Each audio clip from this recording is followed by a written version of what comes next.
Hello friends, I hope कि आप सभी अच्छे हैं और आप सभी मेरी वीडियोस को बहुत अच्छे से लाइक भी कर रहे हैं। और हमारा आज का टॉपिक है difference between if I were and if I was.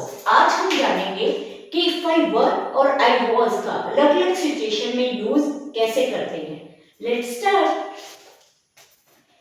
If I were, we begin with if I were. आज हम शुरुआत करते हैं इफ आई वर के साथ। It is used in imaginary, unreal और हाइपोथेटिकल सिचुएशन। सबसे पहले हम समझेंगे कि इसको यूज कहाँ करते हैं। हाइपोथेटिकल।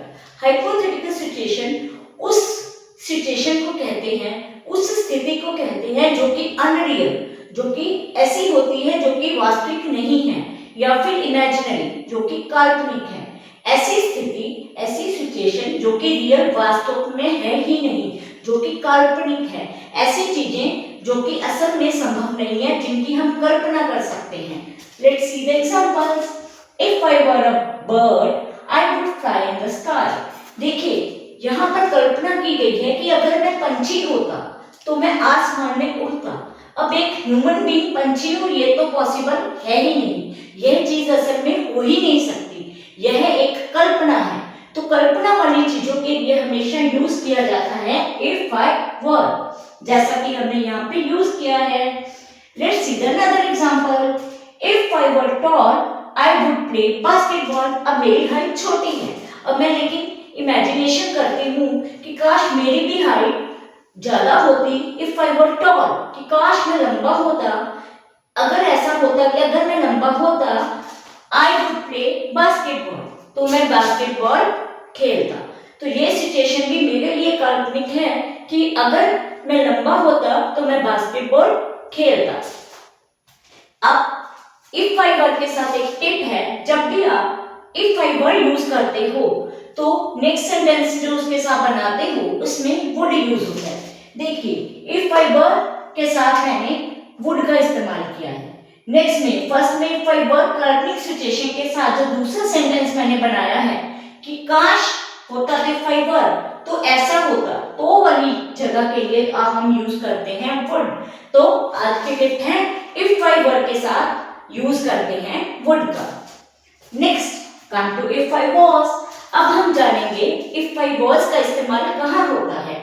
इफ आई वाज का इस्तेमाल होता है, it is used for real past situations or possibility in the past। ये ऐसी सिचुएशन के लिए यूज होता है जो कि पास्ट में हुई हो, या फिर ऐसी सिचुएशन या ऐसी पॉसिबिलिटी या फिर ऐसी संभावना जो कि हुई नहीं लेकिन हो सकती थी। ऐसी सिचुएशन जो कि हुई नहीं, अगर होती तो ऐसी संभावना जो कि पास्ट में हो सकती थी।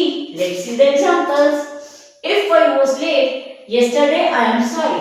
कहता अगर मैं कल लेट था तो उसके लिए मैं आपसे माफी चाहता हूँ, उसके लिए मुझे खेद है। If I was rude I apologize। अगर मैंने दुर्व्यवहार किया, अगर मेरा व्यवहार कठोरजनक था, कठोरता पूर्वक था, तो उसके लिए मैं माफी चाहता हूँ। ये जो दोनों सिचुएशन है ये रियल पास्ट सिचुएशंस है। ऐसी सिचुएशन है जो कि पास्ट में हुई। पास्ट में हम लेट हुए तो उसके लिए हमने दुख जताया। पास्ट में हमने किसी से अभद्र व्यवहार किया तो हमने उसके लिए माफी मांगी। ऐसी चीजें जो कि पास्ट में हमने वास्तव में की थी। तो ये दोनों क्या है, रियल पास्ट सिचुएशंस है। अब थर्ड है if I was late it's because of the traffic. अगर मैं लेट होता तो वो किसकी वजह से, ट्रैफिक की वजह से। मतलब ऐसी पॉसिबिलिटी जो हुई नहीं लेकिन हो सकती थी, ऐसी सिचुएशन जो कि माइट पॉसिबल थी, जो कि पॉसिबल थी लेकिन हुई नहीं, तो वहां पे भी हम इफ आई वाज का इस्तेमाल करते हैं। इन शॉर्ट समझा जाए, जो भी चीजें असल में नहीं होती, कल्पना में होती हैं, कल्पनाजनक होती हैं, वहां पर हम यूज करते हैं इफ आई वर। और जो चीजें असल में होती हैं या असल में हो सकती थी या असल में हो सकती हैं, वहां पे हम यूज करते हैं if I was. I hope कि मेरी ये वीडियो आपको बहुत अच्छी लगी और आप ज्यादा से ज्यादा इस पे कमेंट और इसको ज्यादा से ज्यादा अपने फ्रेंड्स के साथ करोगे शेयर। टाटा बाय बाय, मिलते हैं नेक्स्ट वीडियो। few minutes.